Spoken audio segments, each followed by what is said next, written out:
I'm Brian Watkins, and this is my video tutorial for Unit 5 of our Accounting 232B class, in which you will construct a spreadsheet that demonstrates graphically the calculation of an ordinary annuity. Now, an annuity is basically a flow of payments in the equal amounts at regular intervals, and it can either be paying money into a bank account that's going to compound, or it can be a flow of payments that you're then going to sell to somebody else. Say you have a rental duplex and you get payments every month from a tenant, and you want to sell that to a bank. This would be how you calculate the amount that you are going to show. Annuities come in two main types. I'm Brian Watkins, and this is my video tutorial for Unit 5, in which we will construct a spreadsheet to demonstrate the present value of an ordinary annuity. And before we get busy doing the Excel work, I just want to go and review quickly what an annuity is. An annuity is simply a stream of payments in equal amounts over a regular period of time. And these payments can be made, let's say, at the beginning of the period or at the end of the period. Now, the ordinary annuity, which is the one we'll be treating, is an annuity where the payments are received at the end of the month. You can think of it as a bank account, that you're going to make a regular deposit every month at the end of the month, and you want to know how much will these regular deposits add up over time. It's a staple of investment planning for the investment planner to tell the client, if you want so much money at the end of a period, here's the equal amount of payments you make at the end of every month, and with compound interest, they will add up to a certain amount. And we're going to show the power of compound interest with our spreadsheet. But first, I wanted you to understand that when you have an annuity, you're making certain assumptions. And the number one assumption is that these payments are all equal amounts. So payment 1 up here, which is going to be made at the end of January, put it over here, is going to be exactly the same amount as payment 12 in December. However, you understand that dollars are always earning interest. So the minute payment 1 hits the bank account, it starts earning interest that compounds over the time until you get down to whatever period you want to know what the value is. That payment 1 is going to have a lot more interest attached to it than the payment made in December. But just remember, for purposes of our exercise, that we're dealing with an ordinary annuity, and that's one where the payment is made at the end of the period. What I've done here is I've adjusted the payment bars so that you can see that the difference between an ordinary annuity, which we're doing on our project, and an annuity due, say that fast, is that these payments then shift upwards. And I think that if you look at this, you'll realize that for an annuity due, which has a payment coming at the beginning of the month, that payment's going to start earning interest immediately at the beginning of January, whereas in the other form of annuity, where I just shift this down, when the annuity is paid at the end of the month, that would mean, for example, the month of January would have no interest. And that will be relevant as we move forward with our project. Okay, let's start building our spreadsheet. We'll do it before we do anything else, we're going to save this spreadsheet. And let's call this Accounting 232B Unit 5 Present Value of Ordinary Annuity. And we're going to save that as an Excel workbook, because now everybody's computers are running 2010, which is the second thing you're going to look for. You're going to look for that green File tab right up here, and that tells you that we are set to go in the right version of Excel. You've all learned the rules now. Bold underline for our title, present value of an ordinary annuity, and we'll change this, prepared by, and prepared on, and today is the day when I suspect most of you are in the testing center as I'm working on this. working on your last test. And then the purpose, this spreadsheet will provide a graphic demonstration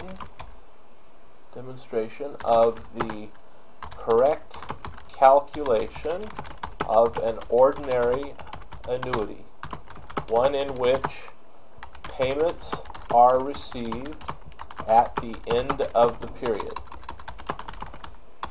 And what you understand, because you're finance experts, is that it follows when you define it as an annuity that the payments are in equal amounts with the same amount of interest. So we start, we merge and center, we wrap the text, and then we justify to the one margin and pull it down. There we go. There's our title section all ready to go. Now let's do our data section. Data section. And we'll do our color. Let's do a background here of light blue. Put on our thick box border.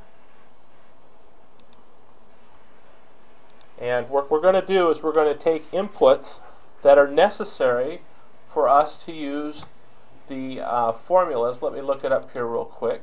You've used these formulas before, but we're going to use them again. And if you recall, we're going to need a rate, a number of periods, a present value, a future value, and the type of the annuity. So all 5 of these pieces of data we're going to collect up front in our data section so that we can use them in our formulas. Cancel out of that box. Our first one is the annual interest rate, which is always the most important part of any annuity issue. Periodic payment amount. And again, an annuity can be monthly, can be annually, can be any period we choose to use. The future value of the annuity will have, I don't think I need the in there, let me change that. Future value of annuity. Okay. Number of periods in the annuity, is it how many months or how many years we're going to do this, and the type of annuity. Now you recall how we define these names. We've used the same process. Define name, okay. I'm just going to go down my line. I'm going to give each one the name. Okay. Okay. Okay, we're set. Now I'm going to take those. I'm going to use Control X to cut them. I'll put them over here in column E. Control V. That one didn't work out too well, did it? Okay, let's go back. It's always good to make mistakes in public. So we'll take that down and we'll put them back. And let's see what I did in my name manager. Sure enough, they're all on B. I should have changed those. So I'm just going to delete each one. Okay, and then select, delete. What you're not seeing here is this little delete box. Whoops. And this procedure of deleting is the best thing you can do, because if you get 2 named variables going at once, it's really going to mess you up. So this time I'll put my cursor 1 cell over to the right, and we'll do the same process. We'll go through each one. There we go.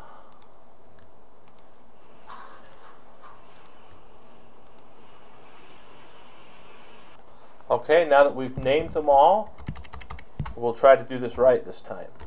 Control X, put them over to Control V. Now let's take a look at our name manager. E, they're all in column E, we're good to go. Which ones of these are we going to change for people? Probably the rate, payment amount, and future value. And this is going to be a slightly different exercise, because we're going to use a fixed number of periods, because we're going to focus on more presentation issues and graphical representation. So let's center that. And our type of annuity, you need to know that the function in Excel, let's go to the formula and take a look again, recently used, payment, there it is. If we go down to type, if it's a 1, that means the payment is received at the beginning of the period, and we remember that that's called an annuity due. And if it's payment at the end of the period, you use the 0. Or if you just leave it off, the program will assume that you're talking about an ordinary annuity, which is the more common of the two. But this is just to explain to you what that type means. So they don't like my function there. We'll clear that out. And we're just going to put a 0 in that cell, because that is going to go right into our function as the type of annuity. And just to be clear, let's give a note to our user that that equals an ordinary annuity, just so that nobody asks any questions. All right, let's do the answer section. Answer section. Give that our, let's do a red, put our border on it. Okay, now the answers that we're going to get are essentially going to be the present value, and we'll also have the future value. That's what we're going to solve for in this exercise. Let's take our A column and shrink it up a bit there. That gives us a little bit of room. Move our columns over. I hope you're all taking the time to format everything just right so you can see what it's going to look like. And now let's go to our print. Looks like that's stretched out well. Okay. Do that at the beginning before you get too involved in it. It makes it a little bit easier for you. Let's stretch this out just a bit. Okay. So now we can put our present value in this cell. And the present value is just going to be a straight calculation. We're going to use the present value function. Let's go, since I was showing you the payment function, let's make sure we get everybody straight. The payment, where is it here? Here it is, present value. Present value of an investment, the total payment that a series of future payments is worth now. And that's what we're trying to do. So it has the rate, number of periods, payment, future value, and type, which we can just include. Our rate is the annual interest rate. Our number of periods will be the number of periods. Our payment is going to be periodic payment amount. Our future value will be future value of annuity. And our type will be the type of annuity. And that's the benefit of naming your variables so that they match your function. You've thought out what you're going to do ahead of time. So our present value is 0, of course, because we don't have anything here. The next box, we're going to use the future value function. And the future value function works in much the same way. There it is, future value. And let's put our annual interest rate. And I hope you remember that you can use the same, instead of going up here to use in formula, I could look for a number of periods. I could just click on the cell behind there. I could click on the periodic payment amount. There's two ways to do this, so don't worry about always having to do it the same. The present value is going to be a little bit different because we haven't defined it yet. So let's actually go and define it right now. So here's our present value. We're going to define this as present value. Okay. Now let's go back and we'll do our future value. Recently used, future value. So annual interest rate, number of periods, the periodic payment amount, and the present value that I went back and defined because I'd forgotten, which is basically that number in our answer section, and then our type of annuity. So now we have a present value and a future value, which are really the only issues that you're talking about when you're trying to decide what an ordinary annuity is all about. So we'll have check figures, We introduced the concept of a check figure last time, which we will get from our tables. Now, I will give you, at the beginning of the exercise, the numbers to plug in at the top. Later in this video, we'll talk about how to change those numbers. But for right now, let's just enter them as they're given to you in the assignment. Hopefully you have your assignment in hand when you're doing this. It tells you that your annual interest rate that you're going to use is going to be 8%. We haven't formatted it yet, so we'll put 08. The future value of our annuity is going to be $280,000. That's what we're trying to come up with after all of these payments. Now, the periodic payment amount, I'm giving you all of the decimal places. Okay, this number has 2, 5, 6, 8, 4. A lot of decimals because of the interest involved. And I'm going to teach you how to find this exact number later. But for now, just enter it. We'll force it to work. Let's do our formatting now. We'll come up here. Let's see, format as currency,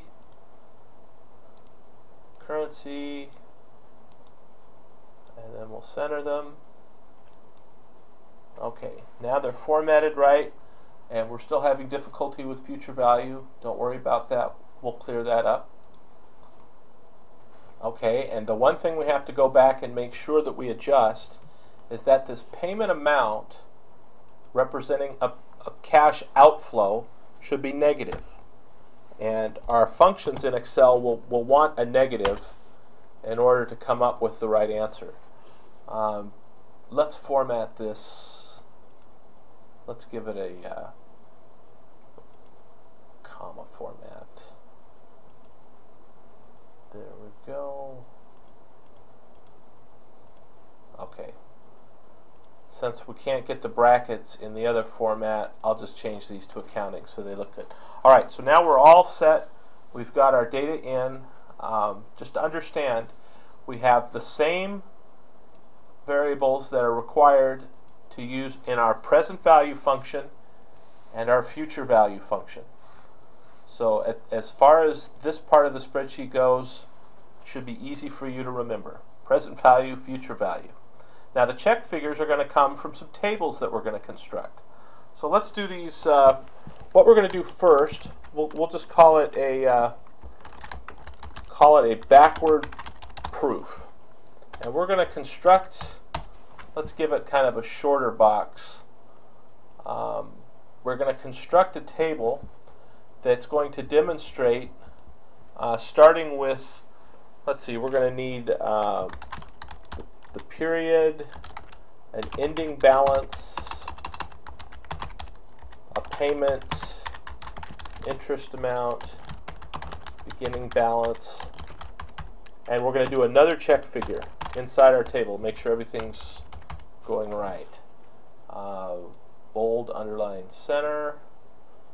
Okay, and we're going to hard code the period in this exercise because the important thing we're trying to teach here is more how to portray this data rather than calculate. So 10, 9, and I'll move this down. Let's see, here we go. And you remember that you can get this thing 8, 7, 6, 5, 4, 3, 2, 1. And then we'll have a 0. And let's center that. Okay, and our ending balance is going to be essentially equal to our future value.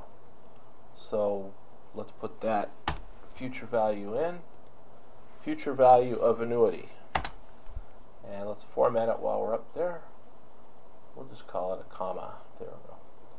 Now the payment, we know, is always going to be the same.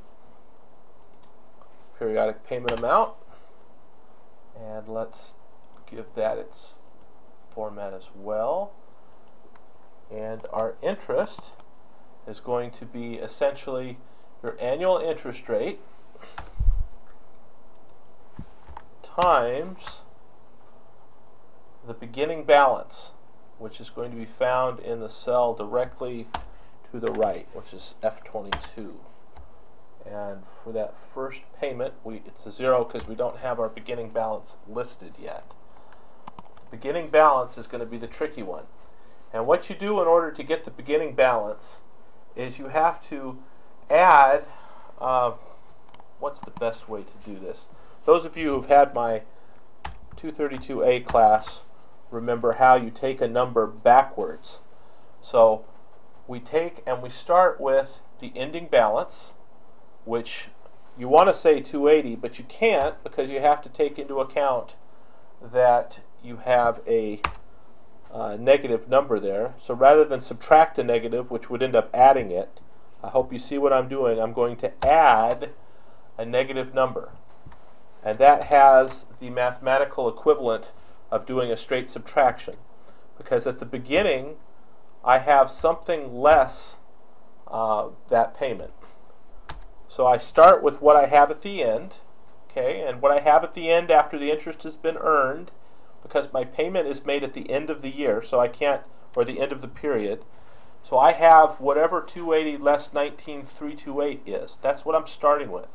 Now to bring it backwards, I divide by 1 plus, and this is the 1 plus RT formula for those of you who have had our finance class. And since we're talking about one straight year, we don't need to multiply our interest rate times anything. We just put it right in there and hit enter.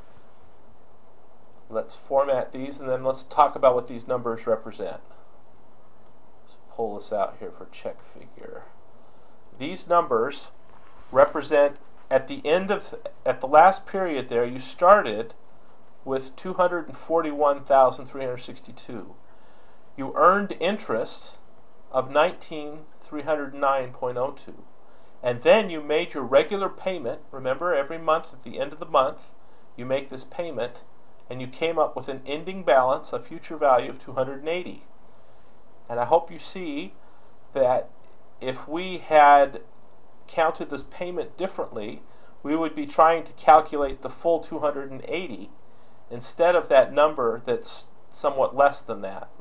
Okay, I just erased a bunch of stuff I did about that interest. I think it makes more sense if we just kind of finish up, and then I'll explain what's happening.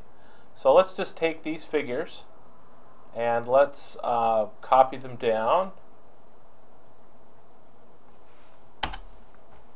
Okay, click out. And what I did is a common mistake. You probably make it at one point yourself. Let's back up. I'm going up to the top here, just so you understand how I'm doing this. And I'm going to do the undo, and I'm going to undo that last one. I'm going to show you what was wrong here. We can't copy these straight down because I brought the future value here. But this one should simply be a reference to the beginning balance of the next period. So that would be an F22. Okay. The rest here, I think we can copy. We can copy these down without too much trouble. And now we can copy the whole thing. There we go. And of course we get gibberish in that 0 month. So let's clear this out. And what this is telling us is, at the very beginning, we start with nothing. At the end of period 1, we have that payment that comes in right there, 19,328. And so that leaves us with 19,328 in our account, which is the straight amount of the payment. Because it didn't sit in the account for a month, it didn't earn any interest. That's the tricky part of this that some people struggle with, because they don't understand why I'm coming up with a 0 on that one. Now all these numbers here, I think it makes sense to change the sign here. Let's change this sign so that we're consistent with our. There we go. We're consistent, showing that that's money that's coming into this account. So that's our backward proof of this ordinary annuity, and it basically shows that if I drop this 19,328.26, you recall that's a rounded figure, every month, then the interest that gets added to that will slowly grow until we get at the end 280,000. So how do we check that? A good way to double check is to basically take the present value, okay, of the figure that we're looking at here would be the present value of our ending balance, and we'll use the calculations, or sorry, the functions of Excel to bring that 280,000 back in time to the beginning of the 10th period to make sure that we calculated it right by using our interest. So our rate's always going to be the annual interest rate. Okay, the number of periods for this whole exercise is going to be 1 period. We're just going to do this one line, okay? So we'll use 1 period. The payment never changes. We'll use the periodic payment amount. And then the future value that we want to come up with is going to be 280 right here. We'll do that, and it's going to be, of course, a 0 type into the period, and you'll see over here that it prompted you, it told you what's going on. And if we've done this correctly, if I subtract out the amount for F22, we'll end up getting a 0. So let's give that a shot. Hit enter, and it worked. It's always nice when these things work. And then we'll copy it down. And of course we got gibberish at the very last line because the zeroth, I guess that's a term, line doesn't count here. So we'll clear that. That's our backwards proof. Okay, now let's do a forward proof. Let me pull this down here so we're just looking at our data section. There we go. So put it here. Oh, you can't see the numbers. Put it back. There we go. So we're going to do a forward proof now, where we come at this a completely different way. Now let's make it look the same. There's our little bar. We can just copy those because we've already done that. And we can copy, actually we can't copy our numbers because we're going to do this one in the other direction. We're going to start with 0, 1, 2, and yeah, sure, you can type 1 through 10, but you know, autofill is the more elegant way to do it. We'll bring it down a little farther so we can see what's going on. I'm centering my numbers. Okay. Now, we're going to have to make one change. We're going to take, and this should now be beginning balance, and this will be the end balance. So remember that. When you're constructing this, and you're in the testing center trying to do this from memory, just remember that you have your backwards proof starting from the end. Okay, so backwards, the back, end being the back, backwards, back. Forward, front, beginning, front. Just try to figure out some way to remember that, because that's very important. So on our 0 line, we're going to come up and basically just take, let's see here, and we'll start that with a 0. Actually, what we should probably do, just to tie these together, is to make the ending balance of period 0 the same number as the bottom of our backward proof. So let's just call our backward proof number here that we calculated so carefully. We'll call it present value, call it a detail, I guess, just to set it apart. And then we'll pull that down into our chart here, present value detail. And when you see that number, I hope all of you remember not to panic, because that is that, let's see, 05, that would be a 100 trillionth of a cent, roughly. So we'll put a comma format, and that'll turn it back to 0.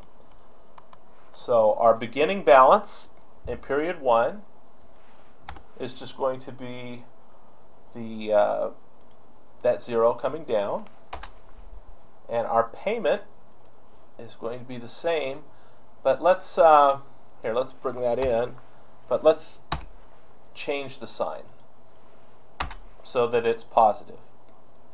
Because on the forward payment, we kind of picture ourselves making payments to the bank. Since it's made at the end of the period, that means that you don't have any of the interest that you would otherwise have. But since we want to copy this formula down, let's just start with our beginning balance, which was 0, times our annual interest rate is 8. You know what the answer is going to be. It's going to be some fraction of the nothing. There we go. We'll make it 0. And then our ending balance is essentially going to be the sum of everything else that we have. So we just take up what we started with, what our payment was, and what the bank added. Just remember that. We have a beginning balance, we have the amount that we're going to pay to the bank, and we have the amount of interest that the bank's going to pay us for the amount that was already sitting there. So that shows we have an ending balance, 19,000. Okay, I think we can copy this down. There we go. That worked just fine. And what this is showing you is that we started with 0, and we invested these $19,000 payments over 10 years at 8%, and we came up with $280,000, which was our future value that we calculated. But this shows the client or whoever's concerned exactly how that calculation was done. Now, you can see these dotted lines. These dotted lines represent page breaks. So I find them distracting. If you want to get rid of them, let me just show you how you get rid of them. This is not something you really have to focus on learning. It's my pet peeve. So I go to Options, I go to Advanced, and I come down here to Display, and I say, let's see, where is it? Print. I'm going to turn off page breaks. I don't care to see them right now. When I want to change page breaks, I'll tell the computer what to do. So let's go back down. All right. Now our check figure for the forward proof is going to be very similar to the check figure we used for the backward proof. What we're going to do is we're going to take the future value. On the backward proof, you'll recall, and I'll click on it here, that we did the present value. And we took the present value and we checked that against the present value that we calculated to make sure everything was right. This time we're going to use the future value function. The future value function requires the rate. Well, we always use the same rate. And the number of periods, it's going to be 1. Again, we're going to force a change. We're going to make the payment positive. And then we're going to do this whole exercise on the amount that we have there, which is our beginning 0. And we're going to use the end of the period. And at the end of the day, we're going to add the ending balance to this to see what happens. And we hit enter. 0. Always good when that happens. We come down, double click, and we have 0. Now just to review what we just did, we used a function called, let me pull it up here, future value. And we used the future value function, and if I hit enter here, it'll clear this and put it into boxes for me. Let me just group this so that we can see what we're doing here. You remember how we did that? We're going to do it real quick. Let me just adjust that. So we go and okay, I just grouped these cells at the top so that we could see everything that's going on, because I want you to understand how these check figures work. Here's the check figure. And the check figure is taking the future value of the cell in 38. Okay, so it's taking the future value of 0 with this payment of $19,328.26 over one period at a regular interest rate. And what you should be able to comprehend here is that the payment, which is just a straight amount that's going to be dropped into the account, is going to automatically be your future value. because there's no interest to be earned when your balance is 0. So if we come down here, this time what it's going to do, it's going to apply that 8% interest to the $19,328.26. What's happening behind the scenes with this future value function is that it's calculating that, okay, I've got interest of $1,546.26 I'm going to earn. So the future value of this annuity, this line, is going to be $40,202. And then I simply add it to F39. If you wonder why we're adding F39, let me just take it off here. Let's do it up at the top. Let's back up. Okay, we'll go up here, and I'll take this adding off. So that all we're seeing here is the pure future value. Okay, and you can see that if we use that, we're going to get a negative. And so in order to get a check figure that makes sense to people, nobody wants to see that negative, we simply take this negative amount and we add the amount that we calculated, and we understand that as long as that's 0, then we're good. And that makes sense. Somehow the format changed, so let's just change it back to a comma, and we'll copy it down. And what you didn't see there is I just copied it down so that I got rid of that format with the $sign. So those are our two proofs. They exist to show that if we start with 280,000 and we do the math backwards, then we come to an even 0, and then we take that 0 and plug it in. This one, if I do my dependents, it goes straight down there. And then we do the entire table exercise a second time to come out to 280. Now let's do something that improves the data and the look of the data immeasurably. Let's format these two tables. So let's get rid of the arrow, put the cursor up at the top of the first table. I'm going to have to come back up. What you do is on the home ribbon, it says format as table in the styles. And what that does is exactly what it says, is it takes a range that you select, the computer will figure it out, and it gives it a predetermined table style. And here are your choices for the table style. You can go through any one of these and it will give you the options. Let's just use this one here. This is table style medium, and it has what's called banded rows so that you can read across a row. It's asking me where's the data. It's telling me what it thinks the data is. That's correct. And this my table has headers.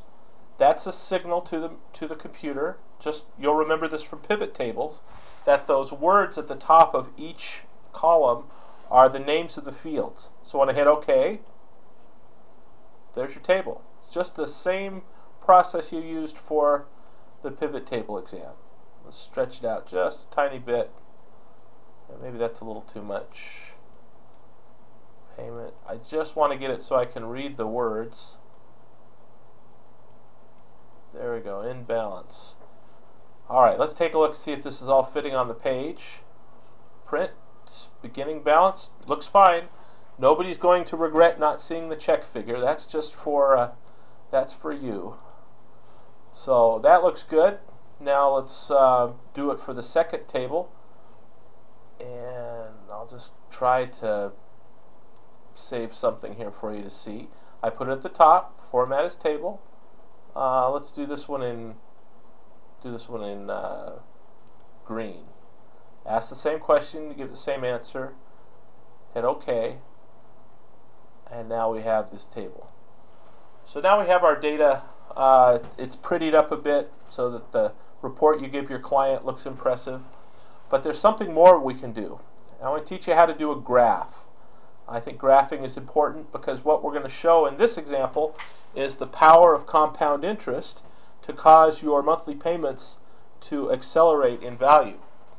So what we want to see on our table is probably starting from 0 and going up to 280. So let's just highlight this whole field. And with that field highlight, oh, come on. This is going to be difficult to show on the video, so work with me here. I'm going to highlight the end balance. Okay, and then I'm going to go up to my home ribbon,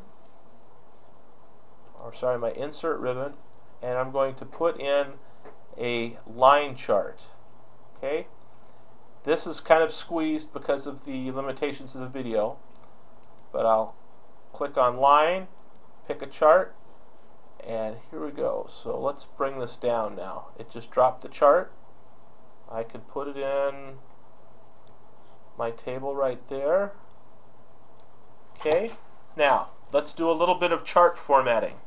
The way you format a chart is pretty simple. You can click on the two data fields.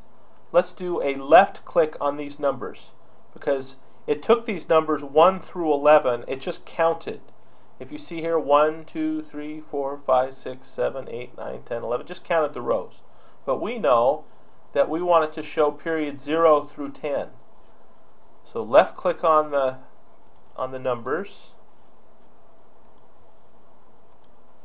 Actually, select data. Okay, sorry. Let's get out of it. Select data. Right click. I said left click, it's a right click. That brings up this select data source. And we have the horizontal axis labels. We're going to edit them. And this figure comes up, the axis labels. We want to give it a range to use for labels. And we're going to give it the 0 through 10. Okay, that could just easily be people's names or any data. And what we're doing is we're telling the table to use that for the horizontal axis. So I hit OK. Just watch down here. You see that 0 to 10? Just to show you what we could do, just if I did that, it would draw those in. That's useless, meaningless. I'm just showing you how the program is just looking for your definition of where to put its labels. So there's that. We hit OK. Now we've got that negative 50,000. So let's go to click on this. I've done a left click. Now I do a right click. Okay, so let's do that again, because that's a tricky one. If I left click in this axis and these ranges, then a box appears. It's selected that data. Now I do a right click. It didn't work again. Let's try it again. Left click inside, then the right click. This time it worked. Don't ask me why. Format axis. Okay, the format axis comes up. And I want to get rid of that negative 50,000. I just want a straight range of numbers.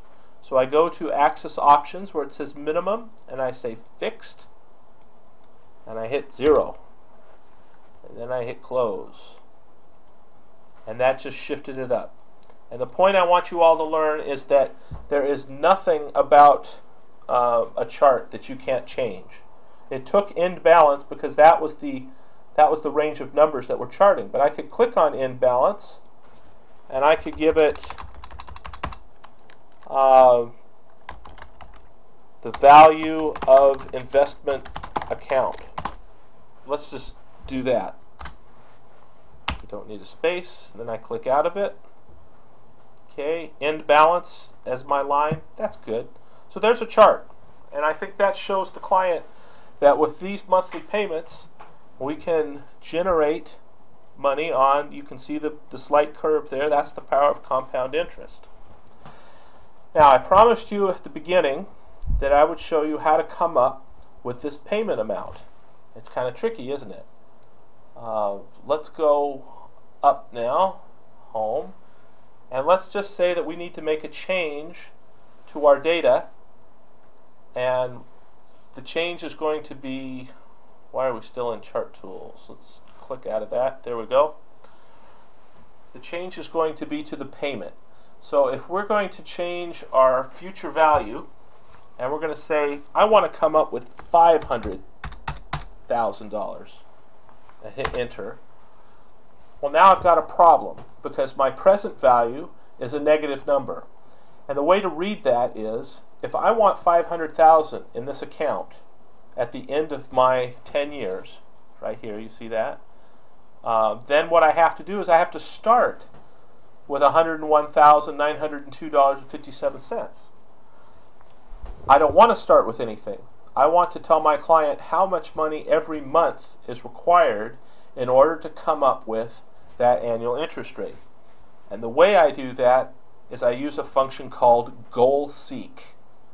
And the goal seek function is found in data, and it's part of your what if analysis. Now remember, your ribbon's going to look a little bit different than mine because mine's squeezed. But if I click on it, it says Scenario Manager and Goal Seek. I want to click on Goal Seek. When I click on it, I get this little dialog box. This dialog box will take and basically do algebra backwards.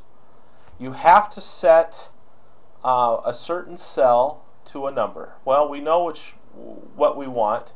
We want this cell, present value. Okay? And the reason why we want present value is that cell has a formula in it. And we want that formula to change so that we end up with a certain value. And we want that formula to be to result in 0. And the cell we want to change is going to be the periodic payment amount. Okay? What is going to happen here is the computer's going to do a bunch of mathematics very quickly, and it's going to figure exactly how much that periodic payment needs to be in order to force the formula that's inside C16 to 0. So you keep your eye on E9, 1, 2, 3. And what it did is it found a solution. And the solution to our problem, which was I want a 0 present value and a future value of 500,000, the solution to our problem was $34,514.74, and I'll hit OK here to accept that. It will literally change the number in that cell E9. There's no formula in cell E9, and the goal seek returned that large number. The only way that you're going to come up with the fraction necessary to make this whole thing zero out is by using that goal seek function. So let's do it again. Let's say we want a future value of 375,000. Okay?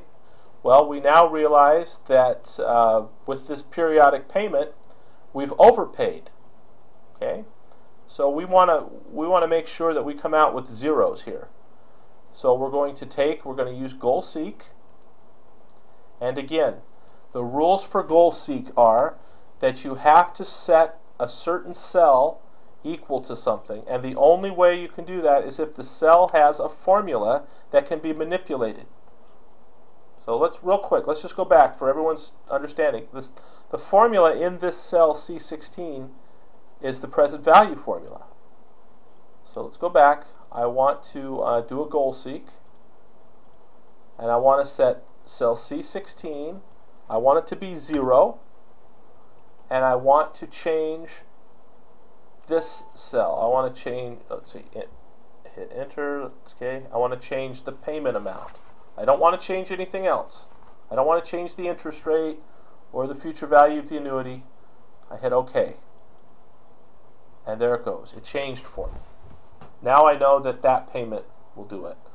Well, what if I only have, for example, 25,000 a month? Now you see the real power of this. If I want to do a what if analysis and a goal seek, and I want to set this this present value equal to 0, but I'm going to change a couple things. Let's see, before I do this, I'm going to change this to negative 25,000. Now I've got a problem. Okay, I have a client that wants to pay 25,000 to come up at the end with 375. So I'm just going to show you that goal seek can be used for this one too. it will seek any combination of the variables in this formula. And if I highlight that, it draws boxes around the variables, and interest rate's one of them. So let's do it with the interest rate. Let me escape out. I don't want to change that. So we're going to do goal seek, and I want to set that equal to 0. And I want to change the interest rate this time. What interest rate will allow me to make $25,000 payments monthly and come up with $375,000? Okay, it gave me 9. But you should know, because you're aware of formatting, that what it's really done is it's found the perfect number to the 1, 2, 3, 4, 5, 6, 7, 8, 9, 10, 11, 12, 13, 14, 15th decimal place. Okay, that's what's really there. But for purposes of this, we're always gonna practice with one interest rate. So let's just do it again real quick. Goal seek. I want to set my present value to 0. Whoops. I want to set this cell equal to 0 by changing my payment. And there it is. It forced the payment right back to where I wanted it, and everything's good. And the whole time we were doing all those exercises, our chart was adjusting itself. Everything adjusts automatically. So we're almost done. Bear with me. We're going to print this out now. And so in order to print it out and make sure it looks good, let's go look at our print. And it looks to me like we got a bit of a problem, and the problem is simply this. Let's pull it down. The problem is that we're cutting our graph in half. We don't want to cut our graph. We want our graph to look good. So let's go back up to the home ribbon, and we're going to put right here at the forward proof, we're going to put a page break. Okay, so now if I do page layout and I hit break, I can insert a page break. Before I do that, I want to make sure I've got my cursor right there. Okay, insert page break. So now I've got a page break. If I go look again, you can see that my page stops there, and the other stuff will come out same way. And unfortunately, when I was doing my other example, I grouped, so I'm going to ungroup. Let's just take these, and you'll remember, where is it? Ungroup. Okay. Now that we're ungrouped, we can set our pages, and there's our page. Now there's another trick I want to show you, and that is what's happened here is, although we've got our page break such that we can see this, for our data we probably want to keep some information at the top. So let's go and do a couple things that we need to clean that up. So the first thing we'll do is go to our page layout, and we'll go to print titles. Okay, and right here in print titles it says rows to repeat at top. Well, let's tell it we want a range of rows. We want rows 1 through 4 to repeat, and I think you understand why. That'll put our title on that second page. So everything looks good. Let's preview it. Now there's our first page, and everything disappears. That's not good. Okay, there's our first page. Come down. Whoops. And there's our second page. And you can see now that those rows that we asked to repeat on the top of every page have showed up. So now we have our first page and our second page look good. I just saw a couple things that we need. We need to go back and we need to put our, let's go back, put a footer on, custom footer, file path footer. Don't want to lose anything there. Let's do our review. Let's do our spelling. Looks like I passed the spelling check. And one last check figure. We did our check figures on the side here, but let's double check and do it by saying, if we come down here to our check figure and we take our present value, we can subtract that other present value detail that we did down here, and by putting that together, let's see, I'm going to do it again because the video is minus present value detail. I'm going to be really careful here. Okay, good. You can see the formula. I hit equals, and my check figure, when I format it as a comma, is good. Alright, let's do the next check figure. That was present value. This is our future value. So we're essentially just going to look at the two future values. So we'll start with our top future value less, and then our future value. Okay, make sure you can see it. Down here at the end, we come up with a future value at the end of our table. So let's just use that. And it comes out. That checks. Good. So now we've got our check figures done right.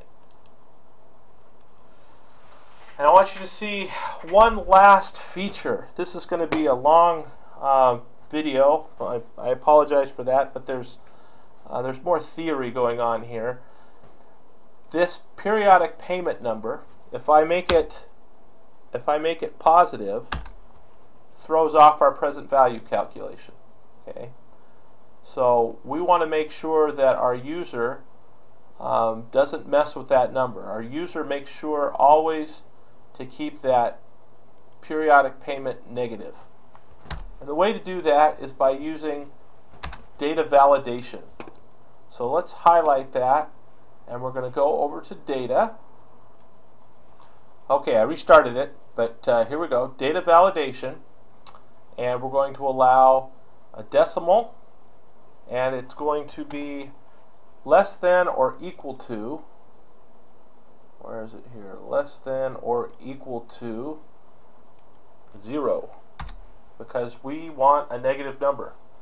Now, the input message, when this is selected, we want this just to kind of serve a purpose of explaining periodic payment amount.